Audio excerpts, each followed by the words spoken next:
I truly believe that the way that transformations are driven inside large organizations sometimes misses the point a bit.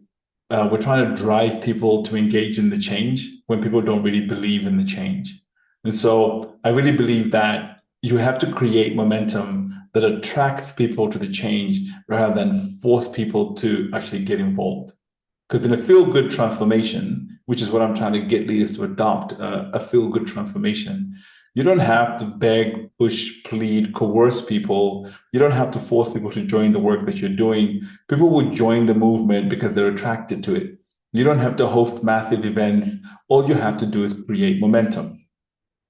And the way to create momentum is to think about momentum as a flywheel. You can imagine working on a flywheel. The first turns of that flywheel are really difficult. They're really hard.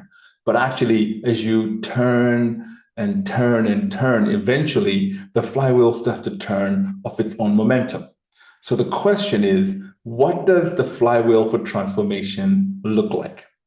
And I believe that the transformation flywheel looks a little bit like these three steps. These are steps that I adopted a bit from the work that Jim Collins did on Good to Great, the book Good to Great. But these are the three phases or three steps that I think are really important when you're trying to create a transformation flywheel.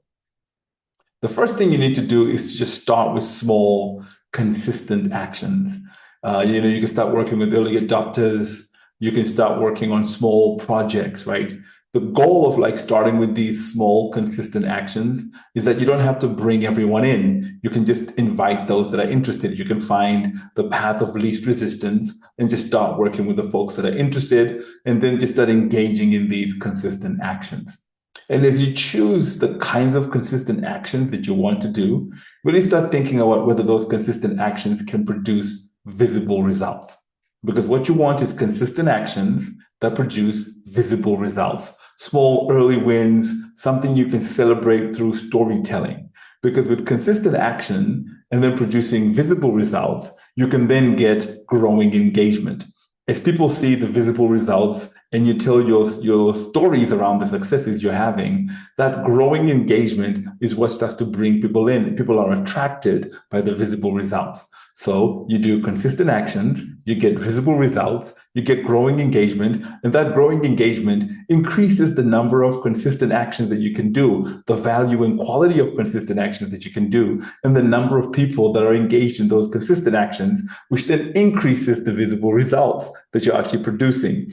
And then you get even more people joining, and then that flywheel starts turning and turning and turning. So as you think about this flywheel, right, you can also start to ask yourself questions. And there's really three questions you can ask yourself. You can actually start from the result side, and you can ask yourself, are we having an impact on the company? Are we actually having an impact on the company that's visible, that people can see? And as people can see these results, are we attracting more and more people to join our movement? And as we are attracting more and more people to join our movement, are we getting to work on cooler and cooler things? Because at the beginning, when you have those consistent actions, it could be really basic kind of projects just to start getting results. But as you start producing those results and having an impact on the company, and as more and more people are attracted to join, that unlocks the ability for you to start working on cooler and cooler things. And that's how the momentum starts working, right? So what I'd like you to do is you think about the work that you're doing if you're working on a transformation, and start asking yourself today, what is that small action? What is that small thing that I can do that can start to produce visible results that will then attract people to the movement? Because if you do that, you're then able to actually create the momentum that will start attracting more and more people. And as that momentum will grows and grows and grows, the transformation becomes better and better and better. It'll attract people, and it'll be a feel-good transformation. So if you enjoyed this video, please like and subscribe below, and also share with anybody you know who is working on a transformation and you think might benefit from learning this.